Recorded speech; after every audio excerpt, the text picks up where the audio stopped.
Good evening. A grandfather has told ITV News Central how he had to make the decision to turn off the life support machine of his twin granddaughters who'd been born prematurely. Their mother, Joyce Bennett, was in a coma after falling ill.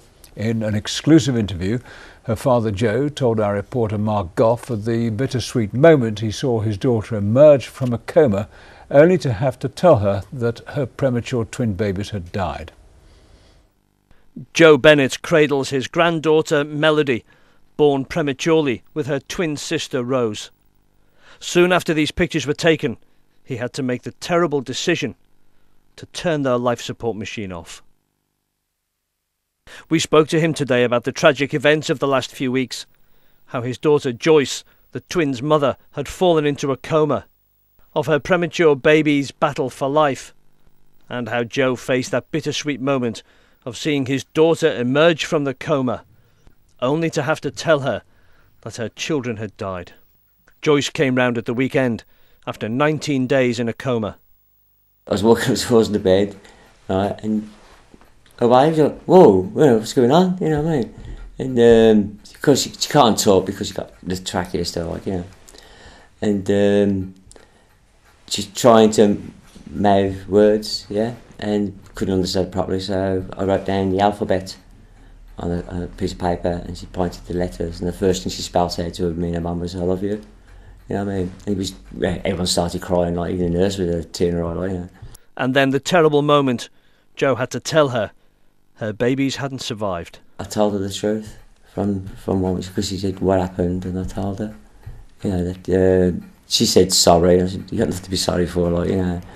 I think it's a typical thing a woman would say, like, her eyes just filled with water. You can see the pain she was going through. It was like, I didn't like doing it, but it had to be done, you know what I mean? And as soon as she heard it from me, then from a stranger, you know.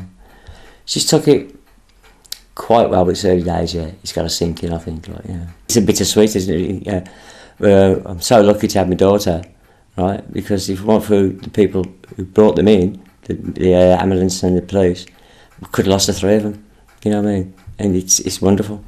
We just got, obviously, the sad part now of the funeral for the girls then.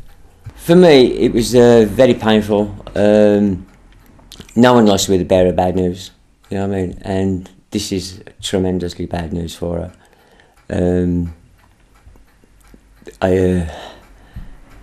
I was scared, I'm not going to lie. I was scared in case she gave up, you know what I mean, because she's still quite poorly, you know. Amidst the tragedy, Joe has nothing but praise for the medical staff at the Queen Elizabeth Hospital in Birmingham who are caring for his daughter. If anybody wants to come and see a miracle, come down here, because they do them every day. Every day. Anybody now who's coming in after us, right, just have faith in the staff, I tell you, because they can perform miracles. It's amazing. It really is. Joe says the family has received messages of support from around the world, even donations to the hospital unit which saved his daughter and tried so hard to save her babies. Mark Goff, ITV News, Birmingham. A High Court judge has ordered 3 men from Birmingham to stay away from approaching any girls under the age of 18. Omar Ahmed, who's 27 and from Yardley, Mohammed Anjam, who's 31 and from Aston, and Sajid Hussain, who's 40 and from Spark Hill, were given the order after the City Council began civil court proceedings against 10 men to protect vulnerable children. The move was prompted over concerns from the police and council about the welfare of a vulnerable 17-year-old girl. Lawyers thought there wasn't enough evidence to secure criminal convictions. It's the first case of its kind. We found today a route where, through the police, working with the police and the courts, we can bring action at a much earlier stage for those that are engaging with children who are at risk of sexual exploitation in their transport or in hotels or on their mobile phones, to disrupt it and to take action against you. Victims do not know that they need protection. They rarely come and report it to the police, and actually they rarely make complaints with regards to the exploitation of them. So with regards to this particular child, it's for us to take that evidence to the court and ask for injunctions against the people who we think are abusing her. The police watchdog, the IPCC, has decided that no police officers are to face misconduct charges over the murder of a hairdresser from Cheltenham. Holly Gazzard was stabbed to death while at work in a salon in Gloucester in February. Her ex-boyfriend, Asher Maslin, was jailed for life for her murder. Maslin's mother said she begged police to arrest him the day before he murdered her. The IPCC says it's identified areas of learning for Gloucestershire Police. 61 households in the Midlands are at risk of losing their home every day. That's according to Shelter. The charity says this year has seen a record number of people calling their helpline. One man who phoned Shelter for help was Bill Murdoch. He was weeks away from losing his home after spiralling into debt. Victoria Davis reports. Bill Murdoch used to be an avid snooker player, but when he suddenly lost most of his sight after a retinal hemorrhage, this was just one of the things he was forced to pack up.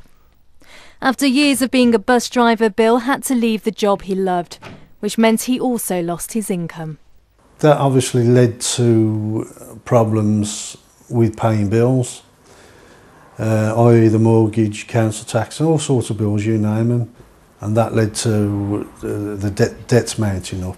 I've never been in that situation before and I didn't know where to turn or who to turn to.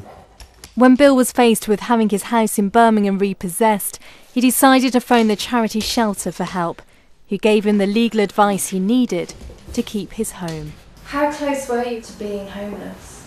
I'm not exaggerating, less than a month.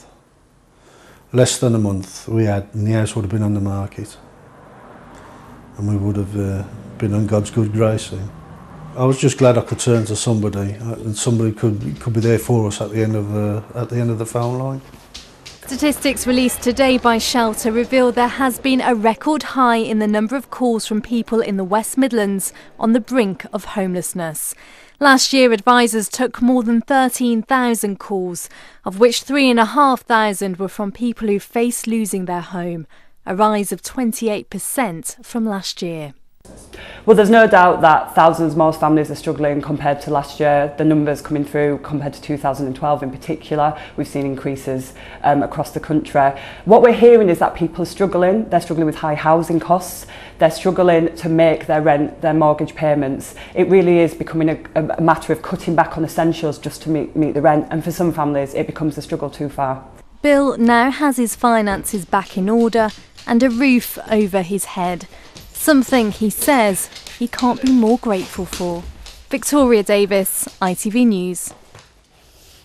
Operations at Coventry's Walsgrave Hospital had to be cancelled recently after a rat was spotted in a corridor. It was seen early in the morning before any surgery had taken place. Pest control experts were then called in. The hospital says it's an incredibly rare incident and says that rat droppings were not found in any of its theatres. About 30 patients had to have their surgery postponed. Services are now back to normal. Work has begun on a £60 million makeover of a market town in Leicestershire. After months of demolition work in Hinckley, construction work has finally begun to build a new shopping centre and supermarket complex with a cinema. The council say the 25 new shops and restaurants will officially open in November next year, creating up to 800 jobs. People go to Nuneaton and Leicester and elsewhere for the cinema, but now we're going to have one here in town. We've got a very good independent retail sector in Hinckley.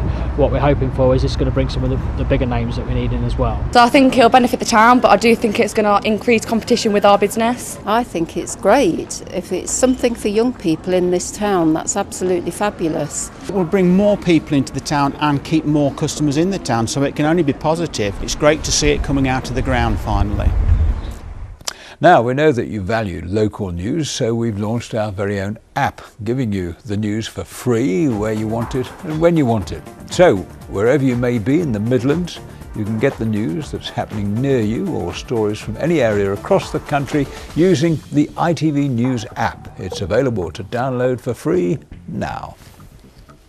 Right now, though, we've got the weather forecast with Kerry Gosney.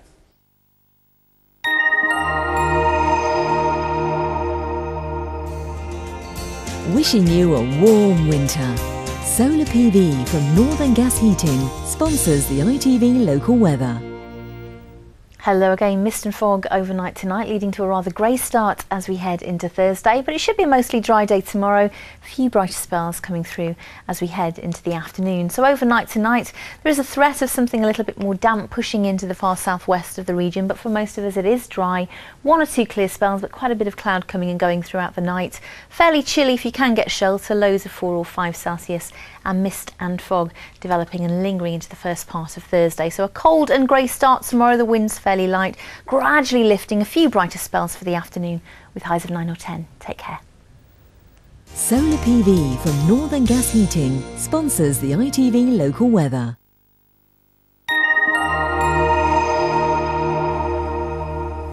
That's it from the Late News team this Wednesday. A very good night to you.